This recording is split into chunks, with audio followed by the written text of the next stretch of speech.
Episode की starting में यांग काई को पता चलता है कि यांग काई को हेल्प करने वाला एल्डर मेंग ही थे। वो सेक्ट लीडर से सिफारिश करके यांग काई को मेन डिसाइबल बना चुके हैं। यांग काई सोचता है कि उन्होंने मेरी बहुत हेल्प की है, मैं जाके थोड़ा सा खातिरदारी कर देता हूँ। यांग अपने दोस्तों के साथ पहुँच गया था एल्डर मेंग के पास। एल्डर मेंग तो उन्हें देखते ही यांग काई के सारे दोस्तों को बाहर निकाल दिए थे। वो यांग काई को कहते हैं कि हम थोड़ा सा अकेले में बात करेंगे। यांग काई को कुछ भी समझ नहीं आता एल्डर मेंग ऐसा क्यों कर रहे थे। तभी एल्डर मेंग उसे सीनियर सिस्टर जिया के पास लेके आ गए थे, क्योंकि सीनियर सिस्टर को यांग काई की हेल्प चाहिए थी। यांग तो इसके लिए खुशी खुशी मान भी गया था। यहाँ पर सीनियर सिस्टर जिया की पावर के बारे में पता चलता है कि उनके पास मेडिसिनल स्पिरिट बॉडी है जो कुछ भी आराम से रिफाइन कर सकती हैं। उन्हें आगे चलकर ब्रेक थ्रू करने के लिए 9 यान कंडीशनल चाहिए था, इसलिए वो यांग काई की हेल्प मांग रहे थे। यांग भी हेल्प करने के लिए रेडी था। वो पूछता है कि अभी मैं क्या कर सकता हूँ। एल्डर मेंग तो उसकी बकबक सुन के कहते हैं फिलहाल तो तुम अपना गटर का शटर बंद रखो, जरूरत पड़ने पर मैं तुम्हें मार मार के घसीट कर यहाँ पर ले आऊंगा। यांग तो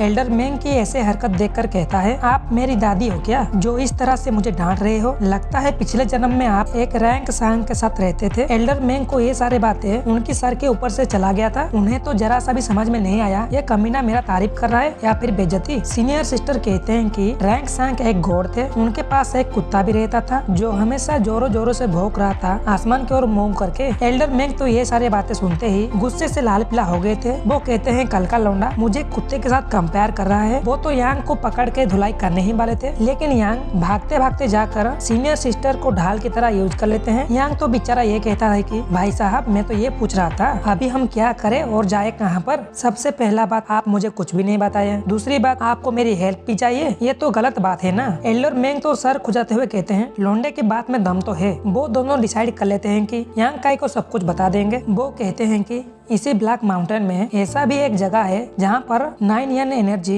गैदर होती है। इसी साल की 7वें महीने में 7वें दिन पर वो दरवाजा खोलने वाला है। हमें उसके अंदर जाकर हेवन और अर्थ की को लाना ही होगा। यांग तो उसका दिमाग का घोड़ा दौड़ाते हुए कहता है हमारे पास ज्यादा टाइम नहीं बचा, हमें बहुत ही जल्द करना ही होगा। अगर हम सब फेल हो जाते हैं हम लोगों को फिर से और 1 साल वेट करना पड़ सकता है। यांग काई तो कहता है मैं तो सीनियर सिस्टर के लिए कुछ भी करने के लिए तैयार हूँ। सीनियर सिस्टर भी यांग काई की ऐसी हरकत से खुश हो गई थी। इन दोनों के बीच मेंग भाई साहब खुदा मार के कहते हैं 2 दिन में तुम्हें कंट्रीब्यूशन हॉल आ जाना। यांग तो कहता है आप चिंता मत करो, मैं तुमसे ही पहले वहाँ जाके पहुँच जाऊंगा। आप दोनों जैसा ही कहेंगे मैं वैसा ही करूंगा, तो फिर मैं चलता हूँ, बाय बाय। एल्डर मेंग तो अपना सर पकड़ते हुए कहते हैं कैसे कैसे लोग रहते हैं दुनिया में, ये क्या सच में हमारा हेल्प कर पाएगा। सीनियर सिस्टर कहती है कुछ भी हो जाए मुझे ये काम करना ही होगा। जिया की बातों से पता चलता है कि वो ये सब काम अपने मास्टर के लिए कर रही थी, क्योंकि एल्डर मेंग की पावर दिन ब दिन घटती ही जा रहा था। वो इसलिए पावरफुल बन रही थी। वो आगे चल के अपने मास्टर के सामने एक ढाल की तरह खड़ा रहे। वो अपने मास्टर को हर एक खतरे से बचाना चाहती थी। तभी हमें रात का सीन दिखाया जाता है। हमारा टर्की यान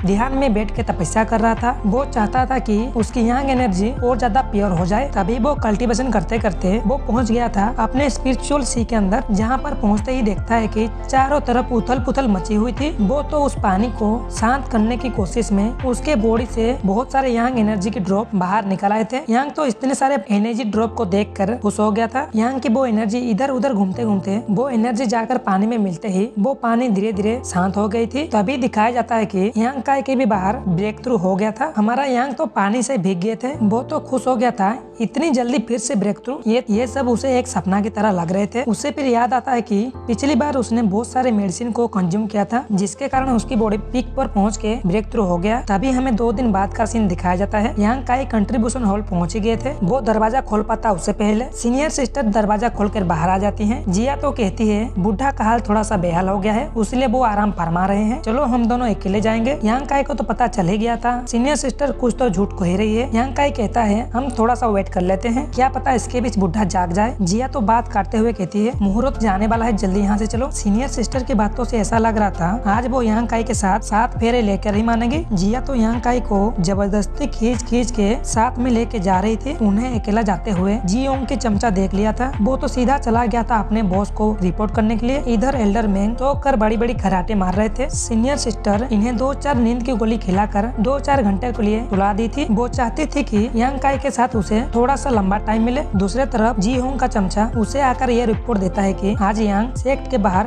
अकेला जा रहा था। वो तो जिया के बारे में सुनते ही कहता है मुझे जिया के बारे में कुछ भी पता नहीं, लेकिन उसकी पावर मेरी बराबरी का है। और दूसरी बात वो हमारी सेक्ट की को डिसेबल भी नहीं है, तो आज हम इन दोनों को आराम से रास्ते से हटा सकते हैं, क्योंकि आज इन दोनों के साथ एल्डर मेंग भी नहीं थे, तो आज इन दोनों से हमारा बदला लिया ही जाएगा। वो तो ऑर्डर दे देता है हमारी पूरी मंडली को इकट्ठा करो, आज हम सब मिलकर एक शिकार में चलेंगे। तभी उसकी साथी उसे रोक कर कहता है सेक्ट लीडर की यह ऑर्डर है कि यांग काई को कोई भी हाथ ना लगाए, अगर हम सब पकड़े गए तो हमारी चटनी बनना भी तय है। ये सुनते ही जी होंग गुस्से में बिलबिला कर कहता है तो मैं क्या अपने शिकार को ऐसे ही जाने दूं? उसका चमचा कहता है मालिक कुछ ऐसा करो जैसे कि सांप भी मर जाए और लाठी भी ना टूटे। वो फिर से विस्तार से समझाता है यांग काई के हम अकेले दुश्मन नहीं है, उसके इस दुनिया में बहुत सारे दुश्मन है, ये काम हम उन्हीं के जरिए कर लेंगे। यांग काई के और एक दुश्मन है जिसका नाम है लुए हंग, वो भी यांग काई की खून की प्यासा है, बस हमें यांग काई की लोकेशन के बारे में उससे खबर करना ही होगा, बाकी काम वो खुद संभाल ही लेगा। तभी जुए हंग कहता है वक्त आ गया है दुश्मन की दुश्मन से हाथ मिलाने के लिए। तभी हमारा ये एपिसोड हो जाता है खत्म।